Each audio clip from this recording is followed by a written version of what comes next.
সবাইকে, কেমন আছো? আই হোপ সবাই ভালো আছো। তোমাদেরকে অনেক অনেক স্বাগত আমার চ্যানেল পূজাধর ব্লগস হাউসে। আজ অনেক দিন পর তোমাদের সাথে গল্প করতে আসলাম, বুঝতে পেরেছি মারাত্মক গরম। তো যাই হোক, আজকে গল্প করতে আসলাম তোমাদের সাথে, গল্প করতে আসলাম। আজকে যে ভিডিওটা তোমার সাথে শেয়ার করতে যাচ্ছি, যে ব্লগটা আমি শেয়ার করতে যাচ্ছি, সেটা হচ্ছে একটা কুকিং ব্লগ। বুঝেছো? আজকে এত গরমে এরকম গান শুনছি, টিভি দেখছি আর রান্না করছি। হ্যাঁ, তো ভাবলাম অনেকদিন পর, প্রায় অনেক দিন পর আমার একটা ইমেলে কারণবশত নিজের শারীরিক অসুস্থতার জন্য অনেক দিন ব্লগ বানানোই হয়নি, তোমাদের সাথে গল্প করাই হয়নি। তাই ভাবলাম চলো আজকে অনেকদিন পর রান্নার একটা ব্লগ দিয়ে শুরু করা যাক। তো আজকে আমি রান্না করছি আর তোমাদের সাথে গল্প করবো। সো আজকে আমি যেটা রান্না করছি সেটা হচ্ছে যে পোলাও বানাবো, আর আরেকটা চেষ্টা কি সেটা হচ্ছে শাহি চিকেন কোরমা, দুটো জিনিস বানাবো। তো এখন প্রিপারেশন অলমোস্ট ডান, ঠিক আছে। সো চলো তোমাদেরকে দেখাই আমি কী কী করছি। এই দেখো, এখানে জলটা বয়েল হচ্ছে, এখানে অন্ধকার তো তাই তোমরা তো বুঝতে পারবো না গো। জলটা বয়েল হয়ে গেছে, এবার এখানে আমি চালটা দিয়ে দেবো, ঠিক আছে। চালটা দিয়ে দিচ্ছি, দিয়ে তারপরে আমি তোমাকে স্টেপ বাই স্টেপ আবার দেখাচ্ছি। ওকে, দেখো গান শুনছি আর লাভ এক্সপ্রেসের গানটা দিয়েছি আর রান্না করছি।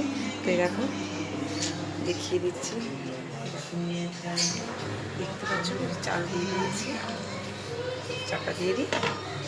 ওটা বয়েল হতে থাকো। আর যে একটু পোলাওটা অন্য প্রসেসে করবো, বিকজ আমার কাছে না পোলাওয়ের চালটা একটু কম, তো বললাম দুটো মিক্স অ্যান্ড ম্যাচ করে করার থেকে আমি একটা নর্মাল যে আমরা চালটা খাই, বাঁশকাঠি টাইপের যে চালটা, তো ওটা দিয়ে আজকে বানাবো। তো ওটা যেন বয়েল নিজের করে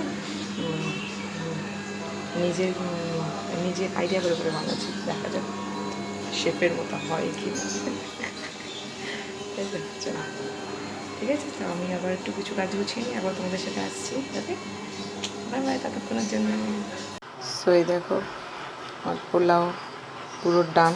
তোমাদের প্রিপারেশানটা দেখাতেই ভুলে গেছি, এত এক্সাইটেড ছিলাম রান্না করার জন্য।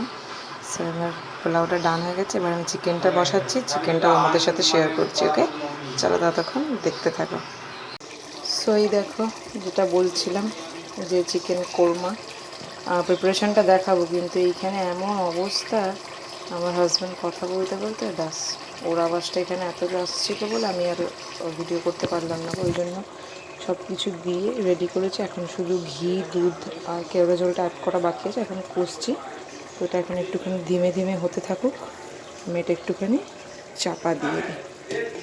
এইবারে পারলাম না গো, তবে নেক্সট টাইম প্রিপারেশানটা একদম প্রথম থেকে আমি শেয়ার করার চেষ্টা করব। কি বলবো বলো, এত বদমাইশ না আমার হাজব্যান্ড, কি বলবো। আমার পুরো বিধ্বস্ত অবস্থার বলো না, চেনে আসা মানে একদম মারাত্মক একটা অবস্থা। তো মোটামুটি এখন এখানে পোলাও তো বললাম হয়েই গেছে, চিকেনটা আর একটুখানি বাকি হয়ে গেলে মোটামুটি হয়ে যাবে, তারপর রাতে ডিনারে বসবো।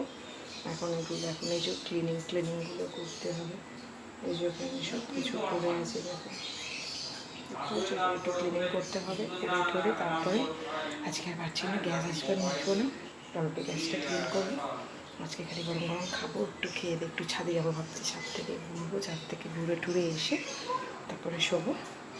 সো আজকে ব্লগটা তাহলে এই পর্যন্তই রইল। নেক্সট টাইম আবার কোনো নতুন ব্লগ নিয়ে তোমাদের সামনে হাজির হয়ে যাবো। ততক্ষণ পর্যন্ত কিন্তু সবাই ভালো থাকবে, সুস্থ থাকবে আর ভীষণই সাবধানে থাকবে, নিজেরাও থাকবে, নিজের ফ্যামিলি মেম্বার্স, বাচ্চা, হাজব্যান্ড, শ্বশুর শাশুড়ি, মানে যারা প্রত্যেকজন ফ্যামিলির সদস্যদের সাবধানে রাখবে। বিকজ অফ এখন তো করোনা, দ্বিতীয়ত আবার শুনছি যশ আসছে। হ্যাঁ, মানে কি বলবো, আর তার উপর আবার ব্ল্যাক ফাঙ্গাস, মানে কী যে অবস্থা জানি না, ভগবানই একমাত্র থেকে বাঁচাতে পারে আমাদেরকে। তো যাই হোক, সবাই চলো নিশ্চয়ই সবাই প্রার্থনা যদি মন থেকে করি, ভগবান নিশ্চয়ই শুনবে। তো তোমরা সবাই প্রার্থনা করো যেন সব এই খুব তাড়াতাড়ি যেন সব কিছু থেকে আমরা মুক্তি পেয়ে নর্মাল লাইফস্টাইলে ফিরে আসতে পারি। ততক্ষণ পর্যন্ত তোমরা ভালো থাকো, সুস্থ থেকো। আর অবশ্যই কিন্তু আমার চ্যানেল পূজাধর ব্লগস হাউস, এই চ্যানেলটা কিন্তু সাবস্ক্রাইব করো আর সাপোর্ট করো আমাকে, পাশে দেখা বেল আইকনটি প্রেস করে দিও, তাহলে সব নোটিফিকেশানগুলো পেয়ে যাবে। আর আশা করি এবারে আর কোনো কিছু প্রবলেম হবে না, কন্টিনিউ করতে পারবো ব্লগসগুলো। তোমাদের ভালোবাসা, তোমাদের আশীর্বাদে ততক্ষণ পর্যন্ত সবাই ভালো থেকো। Good bye and good night.